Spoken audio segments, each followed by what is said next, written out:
Today is Saturday, November 16th.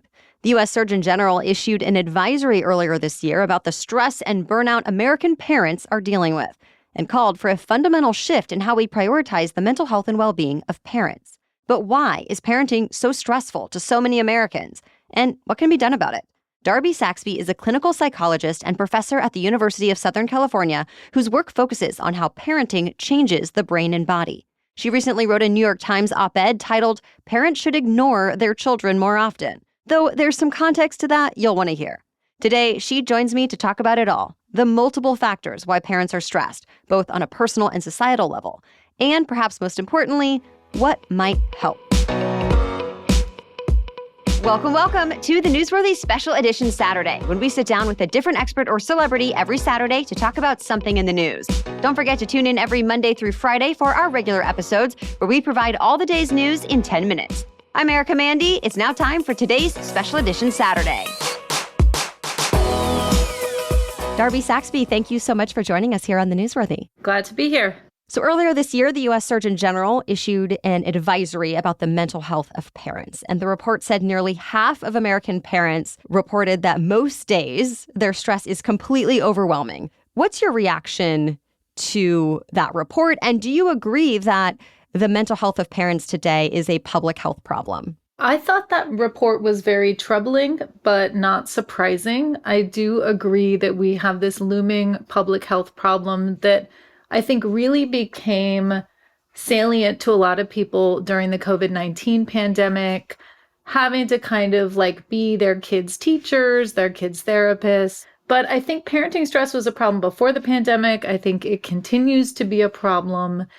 And I think there are a lot of different reasons that explain, sort of why it's gotten so much more serious, I think, in recent years. Do you feel like there is one thing that really stands out to you about why parents are at their wits' end, or is it truly kind of this combination of factors?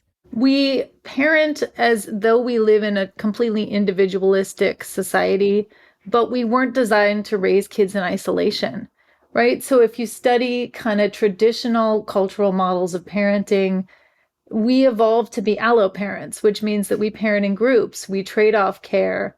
We have extended family that help with care. This really isn't something we're supposed to do alone.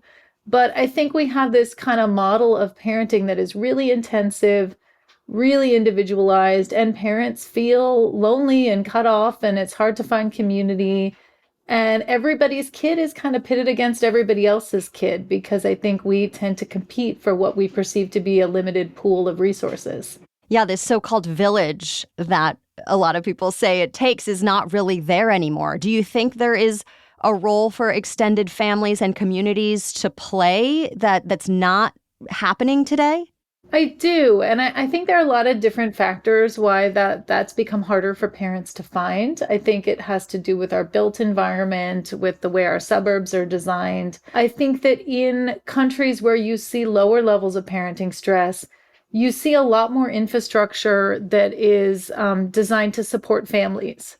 So you see extended family leaves, both for moms and for dads. You see universal childcare that's high quality, that parents feel like they can trust. So it's not just about, that we need to recreate having grandparents down the road or having extended families sharing our railroad apartment. It's more just that sort of in the absence of that, given how mobile we are, how far we live away from our families of origin, we haven't really created a safety net that can help to compensate for that. There are just a lot of examples of parents really sort of scrambling for this limited pool of resources because our society has not figured out how to treat parenting like a common good or child rearing like a sort of universal priority. Yeah, and that was even in the Surgeon General report that said, it starts with valuing the work of parents more and having that extend into the policies and programs. Is that kind of what you're getting at as well? Absolutely. Yeah, I think it all comes down to the value of care. And I think historically care has been undervalued because it's been assumed to be the purview of women. It's been often assumed to be the purview of underpaid women of color. And I think that the only way to really improve that is with a paradigm shift where we decide that providing care is noble and important and it's a societal priority, And it's one that we support with all of our resources, not just with kind of individual families scrambling to make it work with their resources.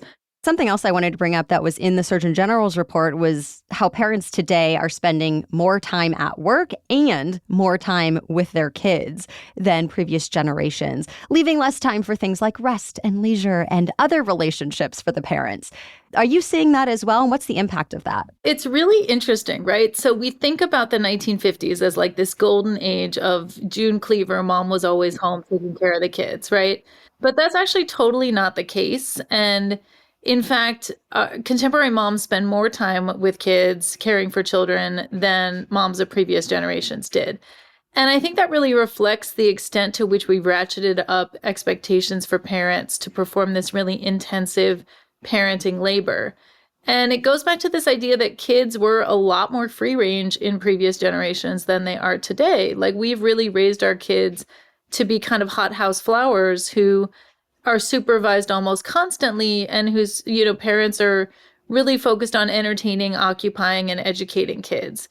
And in the past, I think there was a little bit more trust that kids could sort of roam around in the broader culture and, spend time outside or spend time in their neighborhoods. And if they came back in one piece by dinner, then that was fine. So it's partially like an infrastructure issue. It's partially a community issue. It's partially sort of perceptions and cultural judgments issue. And I know you wrote a recent New York Times op-ed called "Parents Should Ignore Their Children More Often." Can you explain a little bit more about that? I think you've started to allude to it. Parents should ignore their children was sort of my attempt to convey this message that as parents, our job is not to stimulate and entertain our kids at all times. And if you look at how children have learned and been raised throughout history, kids generally followed adults around, imitated what they did, and learned through modeling. And this we've kind of flipped that paradigm around, where now we're taking kids to their activities and providing a lot of direct instruction. And that's very effortful for us. It's not clear that that's actually any better for kids. And in fact, it's not necessarily great for kids to feel like they are kind of the center of our attention at all times. Like, I think there's a humility that kids learn from kind of being in the mix with intergenerational groups of people and sort of being supporting characters, not always being main characters. So I was trying to make the argument in my op-ed that, if parents try to go about their own lives and sort of take kids along with them, whether it's running errands or social visits or even taking them to work, that's actually like a great way for kids to soak up a lot of information, social information about the world. But it's not something that parents can just individually decide to do. It has to be something that a society agrees is important, which means we need spaces, including workplaces, including leisure spaces, where kids are tolerated and welcomed. Yeah, and I love how you position that, because I've actually recently heard from some moms who heard this sentiment, right, that so-called helicopter parenting today is the reason parents are exhausted. And their feeling was anger that, once again, moms are to blame. If you're exhausted, it's your own fault. And that they felt it wasn't really acknowledging some of these other factors that we've talked about. But you're saying it's both, really. Absolutely. Yeah, I think, the worst thing is when we say, oh, helicopter parents are terrible. They're coddling their kids. Kids are hopeless, but we don't actually provide any solutions for what it looks like to do something different from helicopter parenting. So, we need societies where kids can roam free, where kids can be safe, where our communities are planned in a way that kids can walk and be, not hit by cars.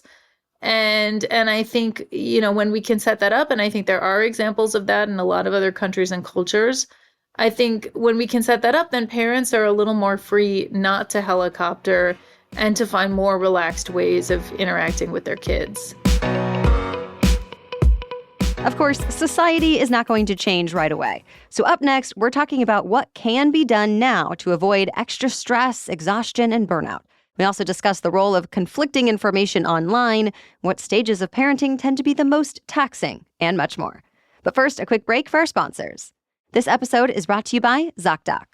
I've had good experiences and not so good experiences in doctor's offices. I've even switched doctors mid-pregnancy because I wasn't getting the care I felt I deserved.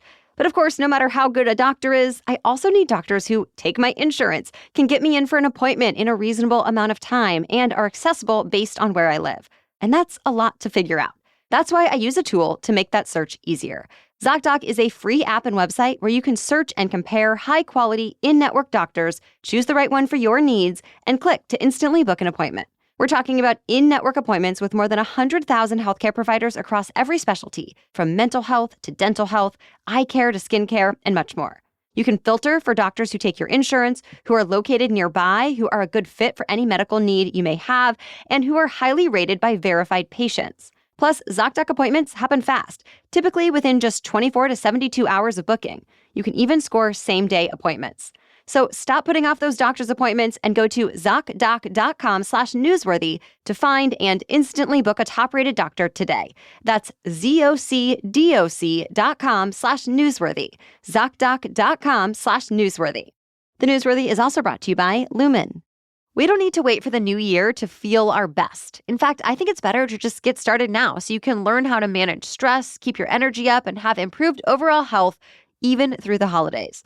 By the time January comes around, you'll already feel like you've made progress. And Lumen can help. It's a device that measures your metabolism through your breath.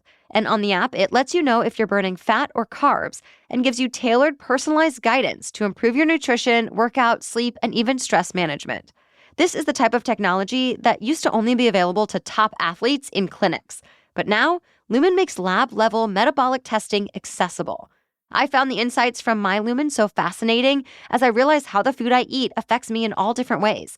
And thanks to the app's guidance, I can adjust my food choices with confidence. So if you want to take the next step in improving your health, go to lumen.me/newsworthy to get 15% off your Lumen. That's lumen.me/newsworthy for 15% off your purchase. Thank you, Lumen, for sponsoring this episode. Okay, now back to our conversation. What's your take on the pros and cons of so much information available to parents now? You know, because we can access so many different perspectives on social media, there's so many kind of heated debates about the right way to make a variety of different parenting choices that I think parents sometimes forget to kind of trust their own gut instincts about what feels natural to them, right? There's always like a name brand kind of parenting guru that you can follow.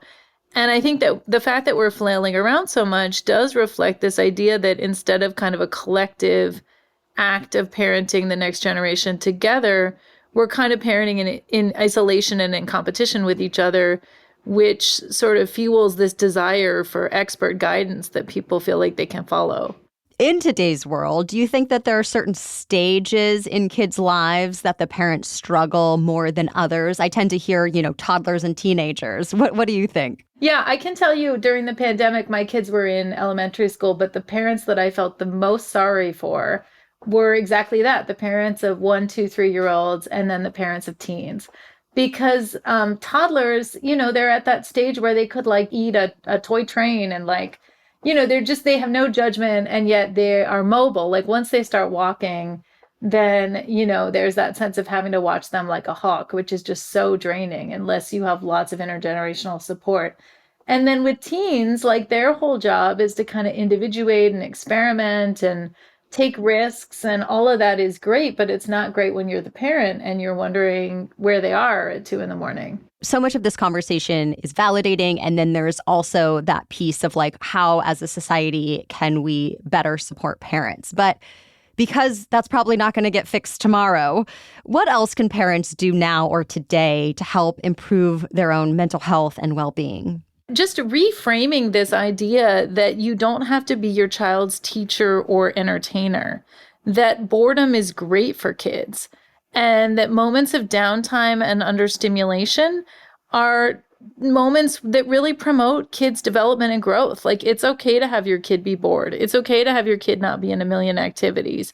You don't necessarily want them on a screen, because I think screens are actually really overstimulating too. But you want to just give them moments of sort of quiet and peace and downtime where they can play and not have you hover over them. I think a lot of parents feel like, I need to be playing constantly with my kid. I need to be on the rug with them. I need to be doing pretend with them. Back off. Let your kid have their own process and, give them some mental space to do it. They're going to complain and ask you to play with them. But if you sort of like gently redirect them, I think a lot of kids can start to entertain themselves. And that's when creativity happens. That's when ingenuity is born. So I think parents can try to welcome boredom and stillness and downtime for their kids. And I think they can think about sort of letting go of some of the social comparison that drives kind of our most intensive parenting styles. To be clear, you can still play with your kids. Just find the balance. If you want to, play all day.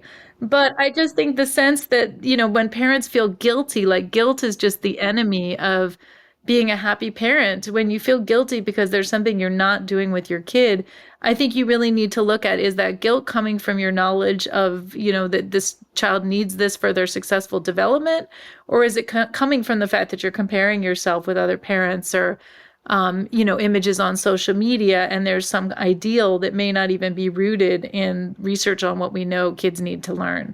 And I guess that also goes back to kind of this management of time, right? Because if we're spending more time at work and we're dealing with the family, doing things that you need to do with the kids can help alleviate some of that time management. Yeah, like I often hear parents say, like, I need to wait for my kid to go to sleep, or I need them to be dropped off at their activity so that I can go to the grocery store or so that I can clean the house. Like, going to the grocery store is fascinating for kids. There's so much information at the grocery store. So it's about getting away from this idea that we need to optimize all activities to promote kids learning, when in fact, like, life is incredibly educational and we just want kids to be in the mix of it. And for anyone who might feel guilty that maybe they haven't done that to this point in their kids' lives, what are your thoughts for those people? Guilt is not your friend. Whether or not you've taken your kid to the grocery store is not what makes you a good parent. I think what makes you a good parent is that you enjoy your kid and you enjoy your life, right? Like, so much of parenting is about modeling. So if you find the balance that's working for you, then that's great for your kid too. I think the idea that you are sort of subsuming your own health and happiness in order to race around and do a million things to enrich your kids is sort of backwards to me, because kids want parents who are present and relaxed. They don't necessarily want parents who are harried, who are driving all over town, even if it's on their behalf. Anything else you want to add, or just a final takeaway for our audience? Yeah, I mean, I think parenting stress is a public health problem that shouldn't just be worrisome to parents, right? So this is like, again, it's not just a parent issue. It's about the next generation as our most important natural resource. And the more that we can deploy all our societal energy to making sure that kids are well supported as they grow older, the better we can align our policy, our environment, our infrastructure with that, the easier life will get for parents too. Well, thank you so much to Darby Saxbe for sharing her expertise with us. Keep an eye out for her upcoming book called Dad Brain, about how fatherhood changes the brain and body. And thank you for listening today. Stay up to date with the news to know each day. We've got 10-minute news roundups for you Monday through Friday mornings. And you can follow us in your favorite podcast app for free so you never miss an episode. We will be back on Monday. Until then, have a great weekend.